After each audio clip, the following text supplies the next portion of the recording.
Lucunya gugatan itu diterima oleh pengadilan agama tanpa pernah diuji gugatannya itu sesuai atau tidak. Saya agak ragu kalau saya di pengadilan agama ini masih bisa berjuang mencari keadilan atau tidak. Saya ragu. Iya, yang pasti saya akan terus melakukan perlawanan ya. Artinya bahwa saya merasa ini saya dizolimi gitu, Mas. Saya mau tahu nih sebetulnya mungkin ini orang yang mendengar yang mungkin authority atau yang berwenang yang mengerti soal hukum bisa kasih saya petunjuk deh jawaban. Kemana sih sebenarnya saya harus mencari keadilan ini gitu. Berarti perintah pengadilan eksekusi itu justru melawan hukum ya?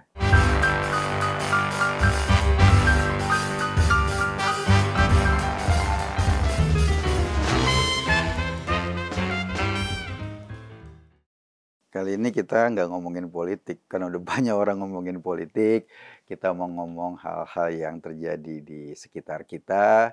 Soal-soal yang mungkin barangkali Anda pernah ngalamin, pernah ngeliat, pernah ngikutin, atau barangkali juga persoalannya hampir sama. Saya punya tamu namanya Mbak Indira Sudiro. Mbak, makasih sudah hadir di sini. Terima kasih Mas Eko sudah mengundang. Mbak Indira Sudiro ini mungkin akan menceritakan sedikit tentang problem yang dia hadapi berkenaan dengan sekarang lagi rame nih Mbak, masalah hukum. Ada soal politik lagi rame, kasusnya hukum juga, soal kemudian di Mahkamah Konstitusi kasusnya hukum dan lain-lain. Tetapi ini yang kita tarik ke yang lebih personal, yang lebih hal yang kecil. Karena problem kita ini kan sebagai masyarakat adalah gimana hukum bisa menjawab keadilan kan.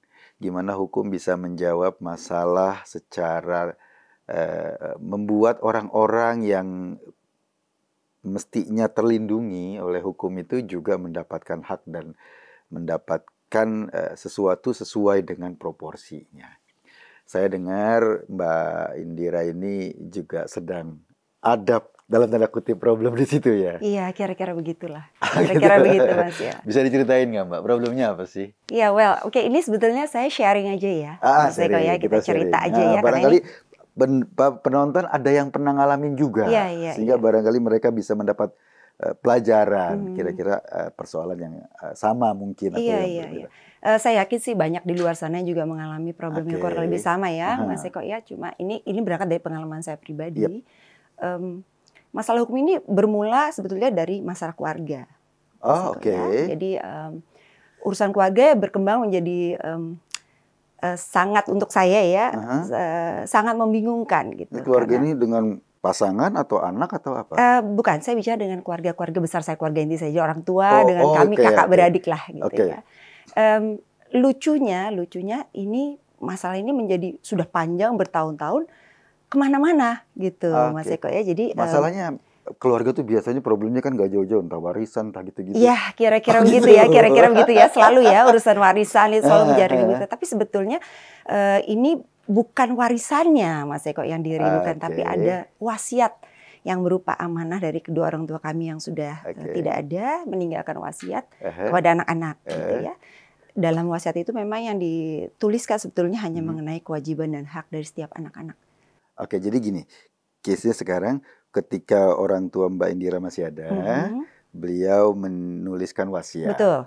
Isi wasiat itu kira-kira tentang misalnya aset atau hal-hal yang berkenaan dengan kepemilikan misalnya rumah atau apa macam-macam gitu kan? Kira-kira ada seperti itu. Jadi ada kewajiban, ada hak di dalam situ untuk setiap anak-anak masing-masing. Oh, setiap anak-anak sudah. Setiap anak. Jadi artinya kalau bicara waris sebetulnya hak waris setiap anak sudah diberikan. Oh, jadi masing-masing sudah menerima. Diberikan pada saat orang tua masih ada. Iya, sebelum orang tua kami tidak ada, kami anak-anak sudah dipanggil semuanya. Udah dipanggil. Dibeberkan semuanya, disampaikan, bahkan bersepakat. Iya, betul. Oke, berarti udah selesai dong? Selesai dan kita bersepakat semua menandatangani. Semua menandatangani tentang itu, bahwa kita sudah sepakat tidak ada masalah soal waris ya. Ya, terus masalahnya di mana? Masalahnya timbul ketika orang tua kami sudah tidak ada, meninggalkan wasiat tadi. Ada wasiat yang ditulis oleh orang tua kami, isinya itu tadi kewajiban dan hak dari setiap anak. Oke, enggak, maksudnya gini, ini wasiatnya berbeda dengan yang tadi, sebelum ketika masih ada. Hanya ada satu wasiat yang ditinggalkan oleh orang tua kami. Waktu orang tua masih ada, kita dipanggil, orang tua menyerahkan hak waris anak-anak sudah kita bagi ya. Kalian si A mendapat ini, si B, si C, si D. Sudah ya, terima. Dan itu dituangkan semua dalam bentuk wasiat tadi. Dalam bentuk wasiat tadi. Yes, dituangkan. dijelaskan. Nah, berarti ketika masih orang tua masih ada, itu belum dibagi? Sudah dibagi. Oh, sudah dibagi? Sudah dibagi. Oke. Gitu. Sudah dibagi, sudah mendapat bagiannya masing-masing lah istilahnya. Pada saat masih ada itu. gitu Yes. ya, sudah dibagi. Dan itu dituangkan dalam wasiat juga. Dalam wasiat? Yes. Nah, pada saat nanti pas orang tua Mbak Indira nggak ada, wasiatnya sama itu juga? Sama, wasiat sama. Dan wasiat itu dibacakan juga sama persis. Seperti yang juga kita sepakati bersama. Karena anak-anak semua juga sudah sepakat. Ada berapa anak? Kita berempat. Berempat, oke. Ya. Terus setelah itu? Nah, ternyata sesudah wasiat dibacakan, ada salah satu dari kami yang tidak sepakat tiba-tiba.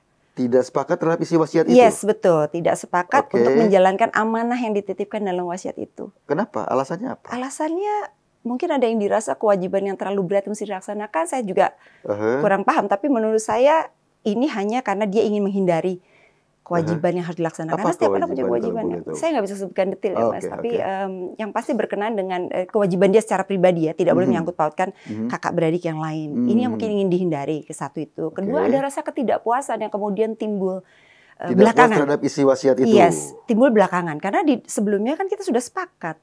Bahwa kita sama-sama menandatangani sama-sama kesepakatan bahwa kita tidak akan nanti di akhirnya ribut, menggugat dan sebagainya. Terus apa yang terjadi? Yang terjadi kemudian dia menggugat wasiat kedua orang tua kami. Ya, menggugat wasiatnya. Menggugat wasiatnya. Terus? Jadi meminta ke mana? Ke pengadilan agama nih Mas. Pengadilan agama. Pesannya di pengadilan agama nih Mas. Karena waris ke pengadilan agama. Jadi digugat untuk supaya wasiat itu dibatalkan. Wasiat dibatalkan. Pengadilan diminta untuk membatalkan wasiat tersebut. Satu. Kedua, menggugat beberapa aset-aset yang dititipkan dalam wasiat itu yang sudah diamanahkan untuk anak-anak semua, digugat juga. Gitu. Digugat untuk? Untuk ya mungkin ada keinginan untuk menguasai. Gitu. Jadi digugat. Lucunya pada saat gugatan ini yang gugat itu berapa orang? Satu dari kita berempat, satu orang. Satu orang. Posisinya kakak paling besar? Adik saya. Oh, adik. Di tengah atau bungsu? Satu-satunya laki-laki. Oh, satu. Ya, jadi kita berempat, tiga perempuan, satu laki-laki. Yang menggugat yang laki-laki ini satu-satu. Menggugat itu. Jadi mungkin ada keinginan untuk menguasai aset dan sebagainya dan menghindari kewajiban yang tadi saya sampaikan itu yang diamanahkan itu. Lucunya gugatan itu diterima oleh pengadilan agama tanpa pernah diuji gugatannya itu sesuai atau tidak. Maksudnya diuji gimana? Begini yang saya pahami kalau mengenai kompilasi hukum Islam, wasiat itu kedudukannya sangat tinggi dalam hukum Islam ya. Artinya wasiat itu jika ada seseorang meninggalkan wasiat, maka itu harus didahulukan. Sejauh dia tidak melanggar legitimate portion dari setiap ahli waris. Itu tidak pernah diuji. Apakah benar ini para ahli waris tidak menerima sesuai bagiannya? Kenapa kok menggugat ada tidak kepuasan misalkan? Itu tidak pernah diuji. Satu. Kemudian dalam gugatan itu juga tidak pernah dilihat bahwa objek yang digugat itu apakah masih sama atau tidak. Karena semua itu objek yang digugat itu faktanya sudah beralih nama. Oh, jadi waktu sebelum orang tua kami meninggal itu sudah beralih nama semua aset-aset. Sudah beralih nama. Kalau jadi sudah beralih nama berarti sudah ada hibah dan segala macam pada saat itu dong. Betul. Itu kan dilakukan selama orang tua masih ada. Tapi gugatan itu diterima. Gitu. Tanpa pernah dicek gitu. Kan misalnya yang digugat barang X itu sudah tidak atas nama X, atas nama Y misalnya. Kendaraan atau rumah gitu lah ya. Like that ya kayak gitu ya. Itu rumah itu dulu nama X. Sekarang sudah nama Y. Gugatan masuk menggugat rumah X. Diterima padahal rumah X itu sudah tidak ada, sudah atas nama rumah Y. Terus gimana? Kan itu berarti kan objek gugatannya beda. Sama, tapi itulah saya bilang diterima juga gugatan itu. Dan kami mengajukan bukti-bukti. Semua ditolak. Semua ditolak. Apapun yang kami ajukan bukti itu ditolak. Di pengadilan agama. Semua bukti ditolak. Termasuk dalam perjalanan persidangan itu tidak pernah ada beberapa pihak yang harusnya dihadirkan. Seperti misalnya wasiat itu dibuat di depan notaris. Notaris tidak pernah dihadirkan selama persidangan sebagai saksi misalnya membuat wasiat. Jadi wasiat yang dibuat di depan notaris digugurkan oleh pengadilan agama atau gimana? Iya, digugurkan pengadilan agama. Gini, artinya gugatan dikabulkan gitu Mas ya? Gugatan dikabulkan, berarti kan wasiatnya digugurkan kan? Otomatis kan?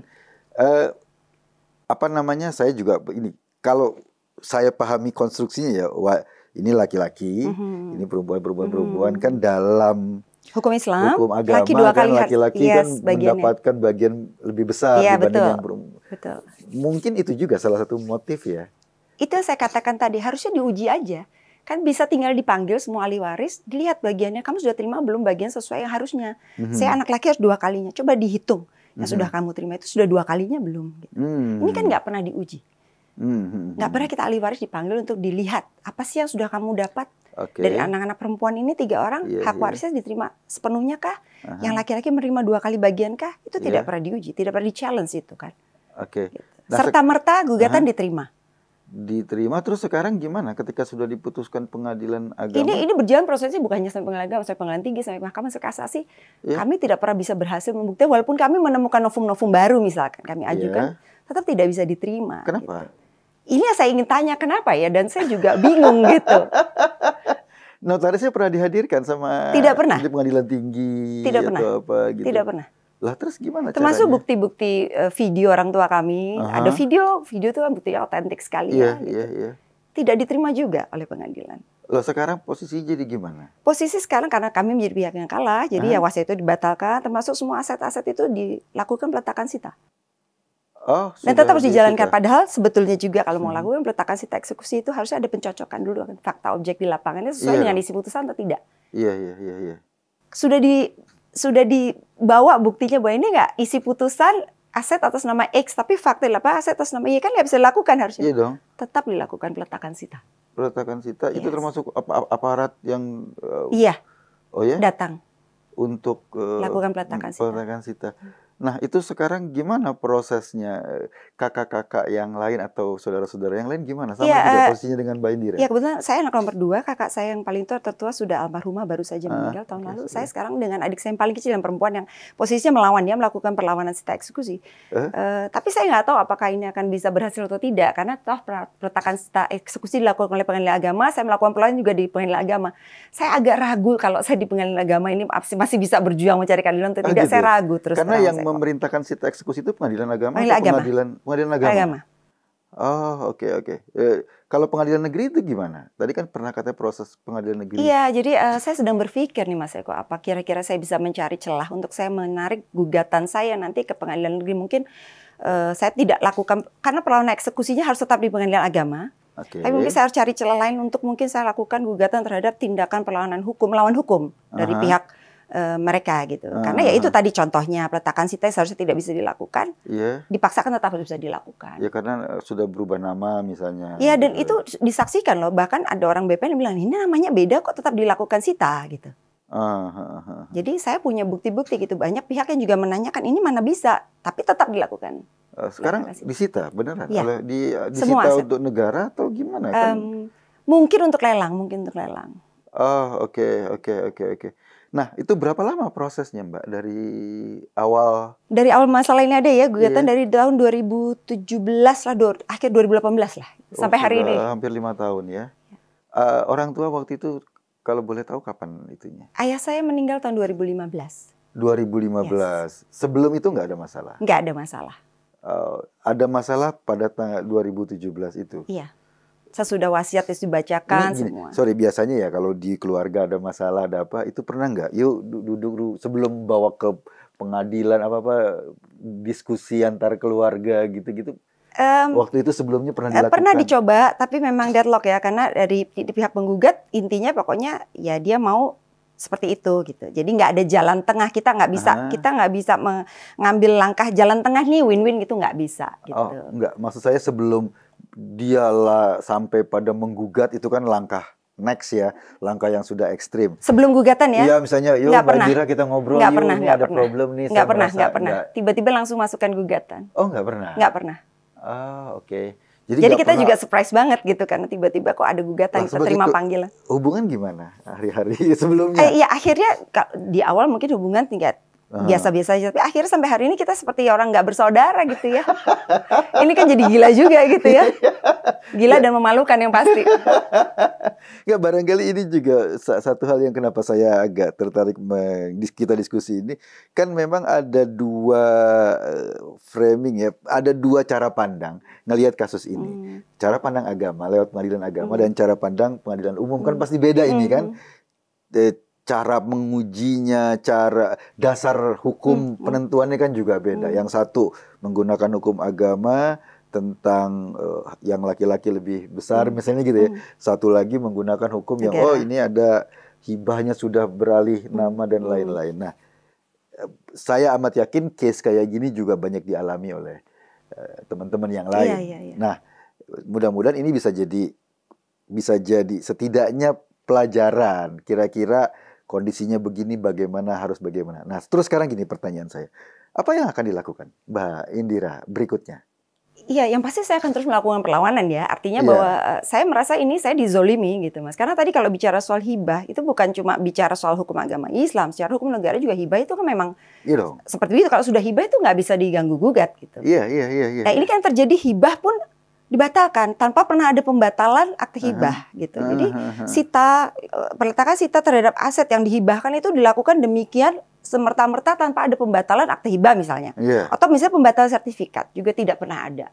Sertifikat masih atas nama Y tapi tetap dilakukan letak sita. Padahal dalam putusan itu yang harusnya disita atas nama X. Ini putusan ini yang saya pertanyakan juga, putusan ini sumir sekali gitu.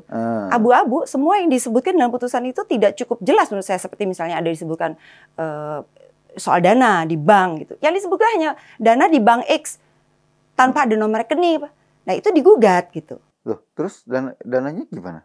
Ya justru itu, sekarang saya sebagai pihak tergugat, saya harus melakukan uang yang katanya ada dana di bank X itu harus saya yang mengeluarkan untuk saya nggak tahu, saya bilang ini dana di bank ini nomor rekening berapa kan saya nggak tahu. Oh gitu. Tapi perintah pengadilan memerintahkan saya untuk melakukan itu. Mengeluarkan dana di bank itu di bank X atas nama Y gitu kan. Nomor rekening nggak ada. Lah.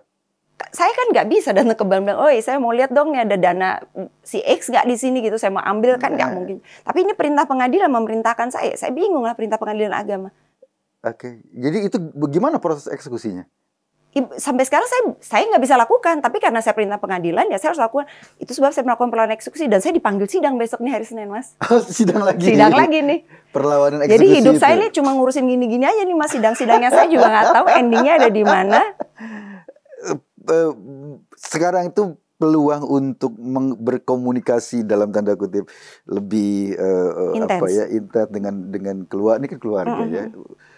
Apakah sudah beneran nggak memungkinkan atau masih ada ruang untuk membicarakan? Saya sempat berusaha berapa kali, tetapi memang sudah sulit karena kemudian dari pihak pengacara yang sebelah sana menyatakan bahwa sudah tertutup pintu komunikasi, hanya ingin cepat supaya bisa dilakukan sita leleng ya selesai gitu ya.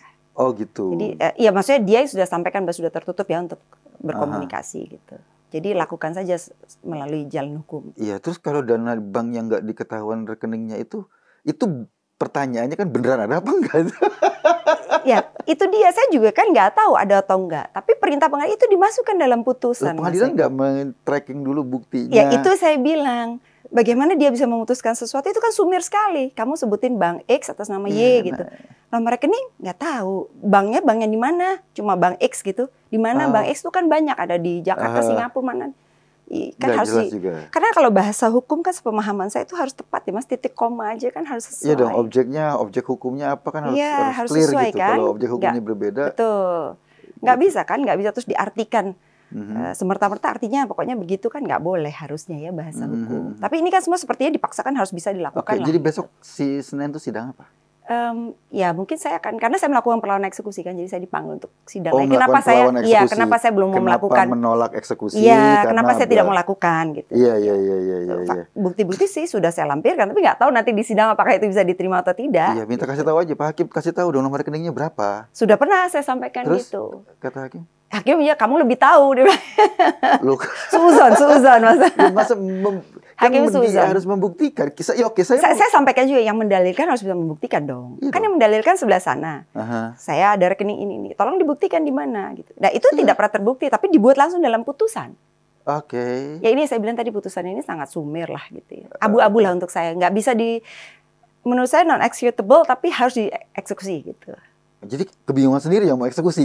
Saya juga bingung saya harus gimana, tapi karena perintah pengadilan jadi kan saya kena teguran. Sebetulnya santai-santai aja kan, karena objek yang dieksekusi berbeda dengan objek yang diminta dieksekusi berbeda kan? Betul, berbeda. Kan bisa, santai-santai aja. Harusnya begitu. Eksekusi ini. Harusnya begitu, tapi kan terjadi sudah.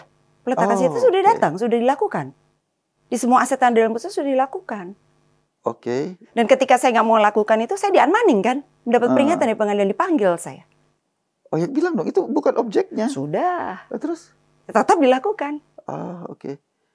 Berarti Hakim tetap memutuskan lakukan. Gitu. artinya keputusan pengadilan dengan eksekusi, pengadilan bisa memutuskan dieksekusi tanah atas nama X misalnya. Tapi tanahnya sudah atas nama Y. Kan nggak bisa dieksekusi. Harusnya, hukumnya kan gitu betul, ya. betul. Berarti perintah pengadilan eksekusi itu justru melawan hukum ya? Itu yang saya bilang, saya mau mencoba celah di situ, mencari celah di situ. Maksudnya perbuatan melawan hukum dong. Pengadilan tetap memerintahkan untuk dilakukan eksekusi. Gitu. Ini sedang saya pikirkan Mas untuk bisa saya tarik ke pengadilan negeri. Karena kalau di pengadilan agama agak sulit kelihatannya saya berjuang di situ. Gitu. Kalau gini, kalau sekarang itu kira-kira ya selain itu semua ya, karena semua tadi cerita Mbak Indira adiknya berkeras, pengadilan sudah memutuskan dan lain-lain. Apa yang harapannya ke depan dan langkah-langkah yang mau dilakukan dan harapan apa yang mau dicapai lah dengan seluruh proses ini? Saya tadi berpikir kalau memang masih terbuka pintu untuk komunikasi, saya ingin bisa memanggil, ini kan semua jatuhnya adik-adik sekarang ya Mas, saya jadi yang paling tua. Saya ingin bisa berkomunikasi deh. Artinya ya kalau memang ada sesuatu yang ingin diselesaikan, kita selesaikan bersama, harus win-win solution lah gitu. Nggak perlu gugat-menggugat, lalu nggak perlu juga sampai jadi seperti orang nggak bersaudara kan ini Mas gitu kan ya. Yang paling penting kan persaudaraannya ini kalau untuk saya ya Mas ya. Mungkin bisa melibatkan keluarga yang sudah dicoba, lain, misalnya paman atau sudah dicoba bertahun-tahun sudah. Kita sudah tempuh segala cara lah, terutama dari pihak kita ya, yang perempuan-perempuan. Gitu. Tapi memang kalau dia sudah katakan saya sudah tutup pintu komunikasi, jadi saya mau juga just lakukan seperti yang perintah pengadilan saja gitu. Gitu. Berarti kalau dilakukan perintah pengadilan, katakanlah, let's say misalnya diikuti, itu kan semua tetap jadi wilayah waris ya. Itu untuk dia semua atau tetap lagi didistribute? Kan kalau waris kan bukan 100% buat dia dong. Kalau bicara waris tentunya semua mendapat bagian ya. Tapi kan masalahnya sekarang dia mau lakukan itu dengan cara lelang. Itu kan sebenarnya sudah bisa terbaca lah motif dia melakukan lelang itu supaya dia bisa, tanda kutip dia bisa beli, dia kuasai aset gitu kan, aset itu gitu ya. Gitu. Jadi ya ini kan motif aja sebetulnya. Gitu, Mas Eko. Padahal kan harusnya nggak usah begitulah. Kalau memang mau memang nanti mau dijual dibagi ya sudah, kita bicara baik-baik, nggak perlu gugat-menggugat. Satu, kedua mengenai hak yang sudah diterima masing-masing yang sudah menjadi hak waris melalui hibah, AJB dan sebagainya, itu jangan dikutak-atik lagi diminta untuk jadi waris dong. Itu sorry kan ada kakak yang pertama ya yang tadi dibilang udah almarhum. Itu kan berarti problemnya sama anak-anaknya dong. Kebetulan kakak saya nggak punya anak, saya nggak punya anak. Tapi ya dia meninggalkan, dia juga punya waris lah. Tapi maksudnya ada yang sudah menjadi hak masing-masing. Setiap anak itu harusnya tidak boleh digugat lagi, dikutak-atik sebagai waris. Ini kan enggak, yang sudah menjadi hak dikutak-atik lagi, minta ada bagian juga dari setiap hak itu. Ini kan yang lucu Mas Eko gitu. Dia sudah menerima juga bagiannya. Kita nggak kutak-atik bagian yang sudah dia terima kan. Kita nggak minta juga, oh ada juga hak saya di situ kan, nggak juga. Demikian harusnya ketika yang lain menerima sudah menjadi haknya masing-masing, harusnya tidak boleh digugat lagi. Ini kan semuanya sudah diterima, sudah dihibahkan kepada yang lain, dikutak-atik. Gitu. Dia minta bagian dia dikeluarkan dari awal dia nggak percaya pada wisdomnya orang tua untuk menyelesaikan soal-soal kayak gini ketika orang tua masih hidup. Saya nggak yakin dia percaya atau tidak, tapi yang pasti satu hal bahwa kita dulu sudah duduk bersepakat sama-sama memahami ini semua gitu, dan sudah menerima, menandatangani bahwa kita tidak akan ribut, tidak akan ada gugat-menggugat, sudah masing-masing menerima sesuai bagiannya masing-masing gitu. Jadi kalau kemudian timbul itu juga saya nggak tahu penyebabnya. Kenapa bisa timbul itu? Kira-kira apa kalau menurut Mas Eko? Saya nggak tahu juga. Saya juga bingung gitu, karena karena kalau saya sih kewajiban kita kan sebagai anak sebetulnya harusnya ya bakti saja sama orang tua, melaksanakan amanah lah. Itu kan pesan harus dilaksanakan. Saya cuma mikir itu aja sih Mas Eko, nggak mikir juga yang lain-lain gimana, nggak mau menguasai apa-apa juga enggak gitu. Gitu ya. Tapi kalau dari salah satu punya pikiran gitu juga saya nggak ngerti itu berangkatnya dari mana. Ini menarik, memang selalu menjadi beban buat semua orang tua sebetulnya ya. Bagaimana problem-problem ini menjadi pelajaran agar bisa tidak menjadi masalah di kemudian hari ketika orang tuanya ya sudah tidak ada dan lain-lain. Ini sebetulnya kasus ini menarik karena pelajaran buat banyak orang kan. Bagaimana misalnya proses penyelesaian dan suasana family itu bisa terjaga selamanya, nggak terganggu hanya pada hal-hal teknis praktis kayak gini. Mbak Indira, mungkin terakhir nih, apa yang Anda pikirkan atau Anda inginkan setelah ini? Apa harapan Anda, apa yang Anda inginkan setelah ini? Ya, pengennya sih saya terus terang nih, saya ngomong gini nih Mas Eko, Ah. mungkin ada yang mendengar, melihat, bisa nanti kasih tahu sama saya dong kira-kira saya harus kemana. Solusinya apa gitu Harus ya? kemana nih mencari solusi, harus kemana saya melaporkan bahwa ini saya terus terang saya sudah merasa seperti dizolimi lah gitu. Oke. Terlalu banyak yang menurut saya dari awal gugatan masuk sampai hari ini keputusan dan pelaksanaan dan sebagainya itu seperti Kenapa bisa terlalu kayak gitu, Mbak? Justru saya mau tahu nih kenapa, apa sih Apa menjadi karena misalnya adik Mbak Indira itu punya backup, punya dan lain-lain atau apa? nanti kalau saya ngomong saya salah juga nggak? Gitu. Saya nggak berani ngomong gitu, tapi Rata-rata semua pengusaha atau pejabat? adik saya dokter. Dokter. Adik saya dokter. Oke. Nah, kira-kira apa langkah selanjutnya?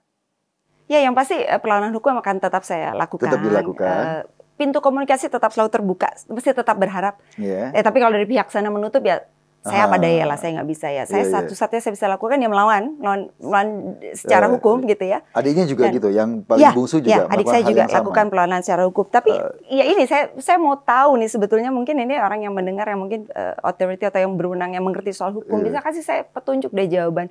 Kemana sih sebenarnya saya harus mencari keadilan ini gitu. Karena sepertinya kok di pengadilan agama ini saya buntu ya. Saya tidak pernah berhasil apapun. Pembuktian, saksi, semuanya tidak ada satupun yang diterima, gitu. Oke. Saya nggak tahu deh ini kemana sih sebetulnya. Pengadilan agama mana sih, Mbak? Jakarta Selatan. Oh, Jakarta Selatan. Agama Jakarta Selatan catat. Oke, Mbak Indira, ini luar biasa nih. Mudah-mudahan sekali lagi ini bisa menjadi hal dan mungkin ada teman-teman yang ngerti. Iya. Oh, Mbak Indira harusnya nggak kayak gini. Nanti coba kita lihat di komentar-komentar. Mudah-mudahan ya. Kali-kali ada jalan keluar ya. Iya. Mudah-mudahan karena saya juga nggak ngerti hukum nih. Apalagi ini hukum agama di pengadilan agama, hukum hukum yang formal di pengadilan tinggi dan lain-lain nih barangkali menjadi persoalan yang nggak mudah untuk dilihat secara clear. Merujuk dari kasus ini kan ada yang merasa diperlakukan tidak fair. Ada sita yang tidak sesuai dengan objek sita, tapi dipaksakan. Kemudian dari mulai proses dari awal, dalam tanda kutip seolah-olah ini yang perempuan-perempuan dikalahkan terus-terusan gitu ya. Betul. Ini problem yang serius, saya nggak ngerti gimana, tetapi mudah-mudahan ada jalan keluar. Amin. Mbak Indira, makasih. Terima kasih Mas Eko ya. Semoga masalahnya bisa cepat selesai. Amin. Terima kasih banyak Mas Eko. Sampai ketemu lagi. Ya. Kita seruput kopinya dulu. Ini acara seruput kopi masalahnya. Oke, kita seruput kopi ya. Nggak pakai gula. Thank you. Kita ketemu lagi minggu depan.